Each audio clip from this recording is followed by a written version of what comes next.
வணக்கம் மக்களே, நீங்க பார்த்து கேட்குறது மொக்க கம்பெனி. நாங்கள் ஹோஸ்ட் 28 இயர்ஸ் லேட்டர் பார்த்துக்கான அஃபிஷியல் டீசர் பற்றி ரிலீஸ் பண்ணியிருக்காங்க.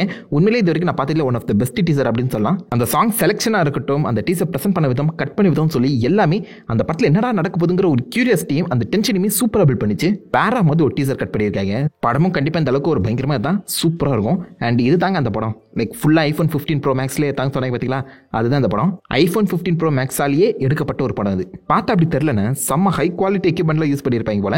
அண்ட் நிஜமாலே அந்த மாதிரிலாம் யூஸ் பண்ணியிருக்காங்க. iPhone 15ஓட அது இமேஜ் ப்ராசஸிங் மட்டும் தான் உள்ள அடங்கியிருக்குன்னு நான் கேள்விப்பட்டேன். இவங்க iPhone 15 கூடவே சேர்ந்து எத்தனை எக்யூப்மெண்ட் யூஸ் பண்ணியிருக்காங்க பாருங்களேங்க. இது மார்க்கெட்டிங் ஸ்ட்ராட்டஜிக்காக பண்ணாங்களா எதுக்கும் சுத்தமாக ஐடியால, ஆனால் பயங்கரமாக யோசிச்சிருக்காங்க. அது மட்டும் தெளிவாக தெரியுது. அதுவே இந்த படத்துக்கு ஒரு வித்தியாசமான ஃபீலையுமே கொடுக்குதுங்க. ரொம்ப நல்லா இருக்கு. மொதல் படம் 28 days லேட்டர் வந்து பார்த்தீங்கன்னா ரிலீஸ் ஆகி 20 வருஷம் கழிச்சு தான் இப்போதைக்கு இந்த சீக்வல் வருது. என்ன ஒரு 6 வருஷம் போயிட்டாங்கன்னா நிஜமாலே 28 வருஷம் கழிச்சு இந்த படம் வர மாதிரி கரெக்டாக அந்த டைம்ல அமைச்சிருக்கோம். மிஸ் ஆயிடுச்சு. இது ரெண்டுத்துக்கும் நடுவில் 28 weeks லேட்டர்னு சொல்லி பார்த்தீங்கன்னா ஒரு படம் வந்துச்சு. ஜெரிமி ரென்னர்லாம் நடிச்சிருப்பாப்ல. பட் அதுக்கும் இந்த படத்தோட அந்த ஒரிஜினல் கேனனுக்கும் சம்மந்தமே இல்லைங்கிற மாதிரி இந்த படத்தோட டேரக்டர் பார்த்தீங்கன்னா மென்ஷன் பண்ணியிருக்காரு. ஸோ 28 days லேட்டர் படத்தோட அந்த ரைட்டர் அந்த டேரக்டர் தான் இப்போதைக்கு இந்த படத்துக்கு ரிட்டர்ன் ஆகியிருக்காங்க. நடுவில் 28 weeks லேட்டர்ல அந்த டேரக்டர் அண்ட் ரைட்டர் இன்வால்வ் ஆகாத சமயத்தில் அது கேனானா எடுத்துக்கலாமா வேணாமாங்கிறத நம்ம படம் பார்த்தாங்க தெரிஞ்சுக்கணும். பட் யாராவது மொதல் படம் 28 days லேட்டர் பார்க்காம இருந்தீங்கன்னா மறக்காம செக் பண்ணி பாருங்க. இப்போ நிறைய ஜாம்பி படங்கள் வருது. பட் இது எல்லாத்துக்குமே முன்னோடியா அமைஞ்சது அந்த படம் தான். அந்த படம் தான் இந்த ஜாம்பி கல்ச்சரே வந்து கிக் ஆஃப் பண்ணிச்சுன்னு சொல்லலாம். அந்த சமயத்தில் அவங்க ஜாம்பிங்கிற வார்த்தை கூட யூஸ் பண்ணியிருக்க மாட்டாங்க. இன்ஃபெக்டட் தான் சொல்லுவாங்க. சாதா ஜாம்பிஸா இல்லாம ஃபாஸ்ட் பேஸ்ட் பயங்கரமான ரேஜ் ஃபீல்டு ஜாம்பிஸ் உள்ள இருக்க மாதிரி சூப்பராகவே ப்ரெசென்ட் பண்ணியிருப்பாங்க. அந்த படம் பார்க்கும்போது உங்களுக்கு ஏதோ ஒரு அன்ஈசி ஃபீலிங் வருங்க. கண்டிப்பாக வரும். அதோட இன்ஸ்பிரேஷனாக தான் இந்த walking dead, left 4 Dead, world war Z எனக்கு தெரிஞ்சு அங்கே தான் இன்ஸ்பயர் ஆகியிருப்பாங்க போல. அந்த அளவுக்கு பயங்கரமான சம்பவங்கள் நடக்கும். மறக்காம செக் பண்ணுங்க. இப்போதைக்கு இந்த டெய்லர் என்னென்ன விஷயங்கள் காமிச்சிருக்காங்க பார்த்துருவோமா. ஓப்பனிங் அந்த பழங்காலத்தில் லண்டன் செட்டிங்கை தான் காமிக்கிறாங்க. இந்த படம் கம்ப்ளீட்டாகவே இங்கிலாந்து இல்லைன்னா அந்த லண்டனில் நடக்கிற கதையாக தான் எழுதப்பட்டிருக்கும். அதை தாண்டி இந்த வைரஸ் வெளில எங்கேயுமே போகல அப்படிங்கிற மாதிரி ஃபர்ஸ்ட் படத்தில் சொல்லியிருப்பாங்க. அதுவுமே இந்த படத்தில் கண்டினியூ பண்ணுவாங்களான்னு தெரியல. இந்த இடத்துல 4-5 பசங்க ஒன்றா உட்காந்து டெலிடபிஸ் பார்த்துட்டு இருக்கேன். அதில் திடீர்னு ஒரு அம்மா உள்ள போகுது, உன்னை பத்திரமா பார்த்துக்க அண்ட் ஜிம்மி அமைதியாக உட்காரு அப்படின்னு சொல்லி ஒரு பையனை வார்ன் பண்ணிட்டு அங்கே போவாங்க. என் காதில் அந்த அம்மா இந்த பையனை ஜிம்மின்னு சொல்லி கூட்டமாக தான் ஃபீல் ஆகுது. உங்களுக்கு அப்படி தோணுச்சுன்னா கீழே காம் பண்ணுங்க. பிகாஸ் இந்த ஜிம்மிங்கிற வார்த்தை அந்த பேர் இந்த படத்தில் ரொம்ப முக்கியமாக அமையணும். எனக்கு ஒன்று இடத்துல சொல்கிறேன். ஸோ அந்த இடத்துல ஜாம்பி சொல்ல போகுது அம்மா மட்டும் இல்லாமல் பர்ஸ்ட்லி அங்கே இருக்க எல்லா குழந்தைகளுமே பட்டுன்னு போட்டு தள்ளி இருக்க வாய்ப்புகள் அதிகம். 20 days லேட்டரில் இருக்கக்கூடிய அந்த ஜாம்பிஸ் வந்து பார்த்தீங்கன்னா உண்மையான ஜாம்பிஸ் கிடையாது. மோர்லைக் அவங்க இன்ஃபெக்டட்னு சொல்லப்படுறதுக்கான காரணம் இங்கே இருக்கவங்க எல்லாமே மைண்ட்லெஸ்ஸாக இல்லாமல் கோவம் அதிகமானவங்களா இருப்பாங்க. ஐ மீன் ஒரு மனுஷன் உடம்புல இருக்க அந்த கோவத்தை அதிகமாக்கி விடுறது தான் இந்த வைரஸோட வேலை.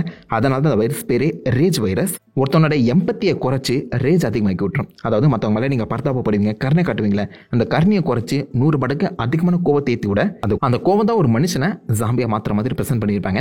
ஆனால் அந்த கோபத்தில் அவர் எதுவுமே சாப்பிடாம பசி பட்டினிலேயே சாகிற மாதிரி அந்த ஜாம்பி வந்து பார்த்தீங்கன்னா வடிவமைக்கவும் செஞ்சிருப்பாங்க. ஜாம்பிக்கு கோவம் அதிகமாக இருக்க அந்த காரணத்தினால பசி தண்ணின்னு சொல்லி எதுவுமே தேவைப்படாது. அதனால தான் இந்த ஸ்டேட்ல நீங்க பார்க்குற சில ஜாம்பிஸ் வந்து மோஸ்ட்லி ஒல்லி பச்சானா இருக்க மாதிரி காமிக்கப்பட்டிருக்கேன். அண்ட் இங்க இருக்க இந்த கேரக்டர் பார்த்தாலும் உங்களுக்கு தெரியணும். அண்ட் இவர் கிலியன் மர்ஃபி கிடையாது. பார்க்க அப்படி தெரியலாம். நிறைய பேர் அப்படிதான் நினைச்சிட்டு இருக்காங்க கிலியன் மர்ஃபின்னு. இது அவர் கிடையாது. அவருடைய எண்டிங் ஒரிஜினல் படத்தில் கம்ப்ளீட்டாக வர மாதிரி இருக்கும். 2-3 விதமான எண்டிங் இருக்க மாதிரி மென்ஷன் பண்ணியிருந்தாங்க. ஸோ ஒரு இந்த தியேட்டரிக்கல் எண்டிங் நீங்க பார்க்கும்போது கிலியன் மர்ஃபி அந்த ஜிம் கேரக்டரும் மற்ற 2 பொண்ணுங்களும் ஒன்னா சேர்ந்து தப்பிச்சிருப்பாங்க. தனியாக ஒரு தீவுல மாட்டியிருப்பாங்க. அந்த தீவுல அவங்க ஹெல்ப் கேட்டு இருக்க மாதிரி அந்த கதையை முடிச்சிருப்பாங்க.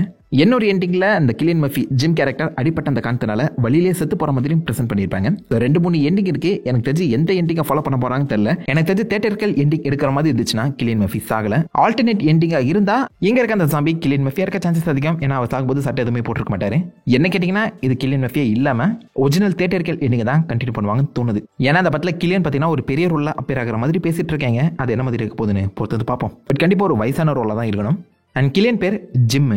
அதே மாதிரி இந்த படத்தோட ஓப்பனிங் சீக்வன்ஸ்ல அந்த குட்டி பையன் பேரை ஜிம்மின்னு சொன்ன பார்த்தீங்களா. ஸோ கிலியன் அந்த குட்டி பையனா கேட்டிங்கன்னா இல்லைங்க அப்படி இருக்க வாய்ப்பே கிடையாது. பட் ஜிம்மிங்கிற அந்த வார்த்தையை 2 இடங்களை கிளியரா கட்டா மென்ஷனே பண்ணியிருக்காங்க.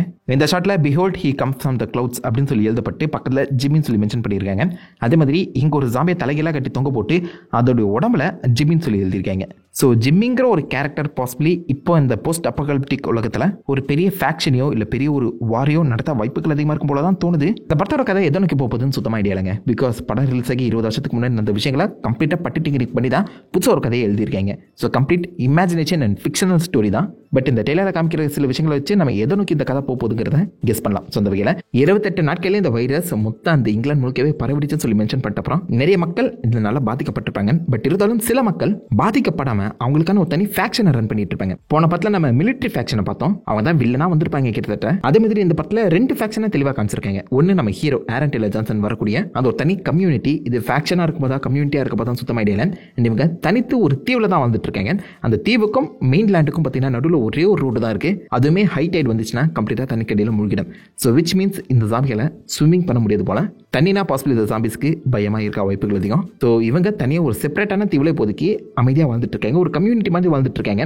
எந்த ஒரு பெட்ரோல் டீசல் எலக்ட்ரிசிட்டி இல்லாம பழங்கால மக்கள் எப்படி ஏறு உழுது வேலை செஞ்சுட்டு இருந்தாங்களோ அதே மாதிரி குதிரைகளை வச்சு ஏறு உழுது விவசாயம் பண்ணிட்டு இருக்காங்க.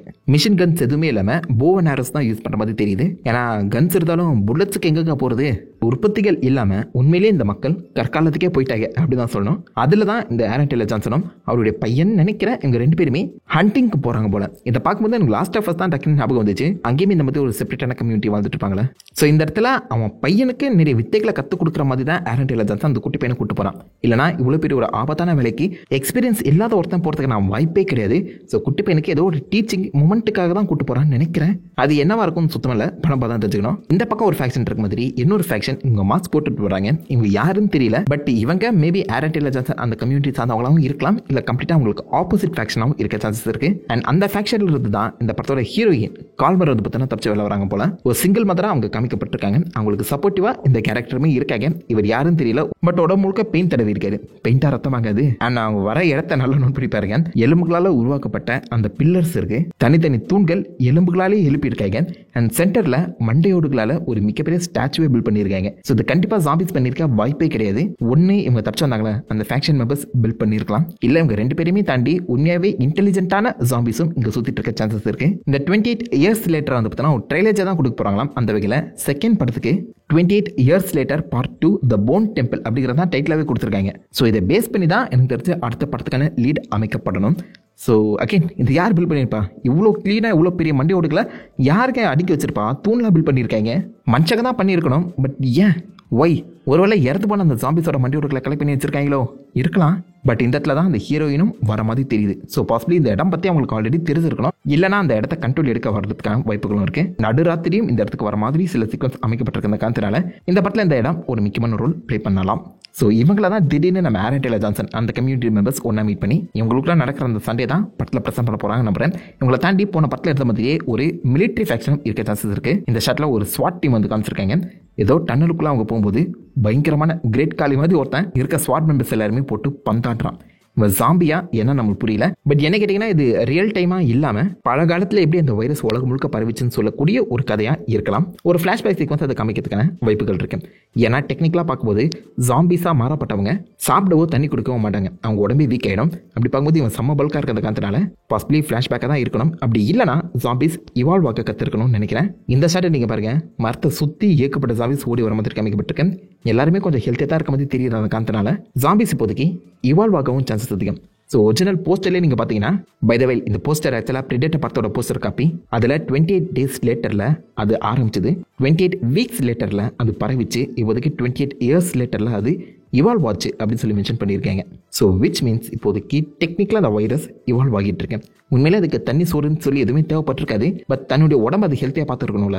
ஸோ அதனால் அதுக்கேற்ற மாதிரி இந்த வைரஸ் சுற்றி இருக்க அந்த பொருட்கள் இருந்து தனக்கு தேவையான நியூட்ரிஷனை எடுத்து இவால்வ் ஆகலாம், இல்லை பியூர் வில் பவரை வச்சே இவால்வ் ஆகிறதுக்கான வாய்ப்புகள் இருக்கு. இதை என்ன மாதிரி காமிக்க போகிறாங்க தெரியல. அதுதான் அந்த படத்துக்கு மேலே இருக்க அந்த கியூரியாசிட்டி அதிகமாகுது. ஏன்னா ஒரிஜினல் 28 டேஸ் லேட்டர் தான் அந்த ஜாம்பி அப்பாக்கலிப்ஸ் படங்களுக்கே ஒரு முன்னோடியாக அமைஞ்சது.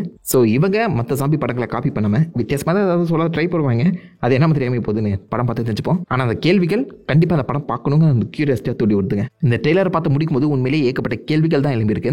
யார் அந்த ஜிம்மி? ஐ மீன் லைக் ப்ரீவியஸ் படத்தில் இந்த கிலியன் மர்ஃபியோட பேர் தான் ஜிம்மின்னு சொல்லி வச்சிருந்தாங்க. அந்த ஜிம்மியை தான் இப்போதைக்கு மற்றவங்க எல்லாருமே வழிபடுறாங்களா? ஃபேக்ஷன்ஸால பிரிக்கப்பட்ட அந்த மக்கள் ஜிம்மியை ஏன் வழிபடணும்? அந்த போன் டெம்பிளை பில்ட் பண்ணது யாரு? உண்மையிலே இந்த ஜாம்பிஸுக்கு என்னதான் தேவை? இங்கிலாண்டை மட்டும் தான் இந்த வைரஸ் தாக்கிச்சா, இல்லை உலகம் முழுக்க இது பரவிச்சான்னு சொல்லி ஏகப்பட்ட கேள்விகளை இந்த ஒரு ட்ரெய்லர் மட்டும் எழுப்பி விட்டுட்டு போயிருக்கு. அடுத்த வருஷம் தான் படம் வருது. ஸோ அதற்கு வெயிட் பண்ணி பார்த்தா தாங்க தெரியும். மொதல் படம் 28 டேஸ் லேட்டர் யாராவது பார்க்காம இருந்தீங்கன்னா மறக்காம போய் செக் பண்ணி பாருங்க. ஒரு ஜாம்பி படங்கள் பிடிக்கும்னா அந்த படம் கண்டிப்பாக பிடிக்கிறதுக்கான வாய்ப்புகள் இருக்கு. செம்ம புரூட்டலாக இருக்குங்க. கில்லியன் மர்ஃபியோட ஒரு ரா பெர்ஃபார்மன்ஸை நீங்கள் பார்த்துருப்பீங்க. 28 வீக்ஸ் லேட்டர் ஓகே தான், but 28 days later original team மெம்பர்ஸே ரிட்டர்ன் ஆகிருக்கும்போது இது கண்டிப்பாக ஒன் ஆஃப் த பெஸ்ட் அமைகிறதுக்கான வாய்ப்புகள் இருக்கு.